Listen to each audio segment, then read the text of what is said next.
To have a home means that you have a safe space, that you have a space where you can rest, and a space also where you can develop yourself as a person, where you can dream and hope and also be resilient.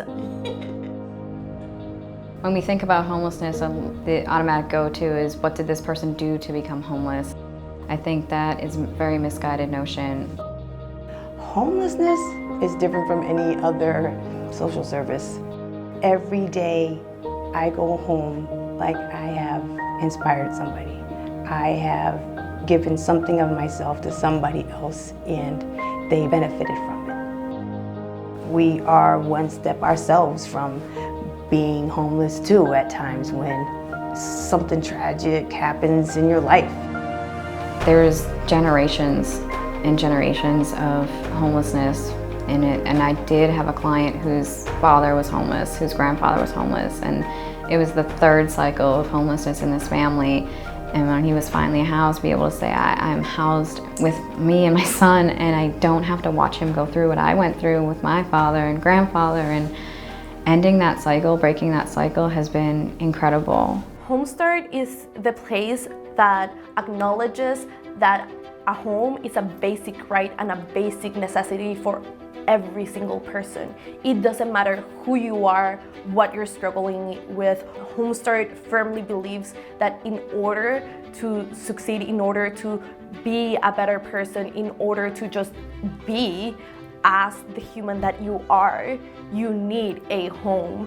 What you doing with your money? I'll take you through a day with a client that I had who got a unit. He had been homeless for 13 years. I worked with him that whole week, getting him in the unit. And that third day it rained. Boom. And we were coming in from actually getting groceries for his apartment. And he started crying. And I was like, what happened? What happened? He said, it's raining. And I'm like, oh, okay, well, come on. He was like, no, but I have somewhere to go. Because he's used to sleeping outside in the rain. I had a client from Haiti that she was trafficked into the country. Her papers were forged to say that she was a different age. And with the help of her church, the community, and the voucher, we were able to find her a suitable apartment. Now she's just focused on giving back to people. She had a nursing degree and now she's trying to get back into nursing. As part of our program, we have everyone sign a next of kin form. A lot of the times we're seeing a lot of people put down there's no next of kin, and all emergency contacts tend to be one of us. And being able to be the person to kind of track them down and settle any final bills that they may have, including their final resting place. We know that we really meant someone having us when they didn't have anyone else. Sometimes it is only you in their life.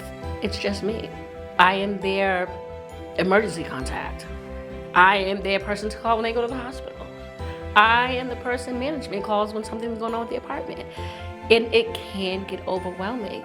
I think for all of us, when we're thinking about a person who is receiving governmental benefits, and you don't think about how they're really living their entire lives on less than $900 a month, less than $10,000 a year, that they're not just finding ways to live and breathe and eat, but they're finding ways to make it beautiful for themselves. I love that HomeStart was like, everyone deserves to be housed, and I believe that. This is why I do what I do, because could you imagine if there wasn't a HomeStart?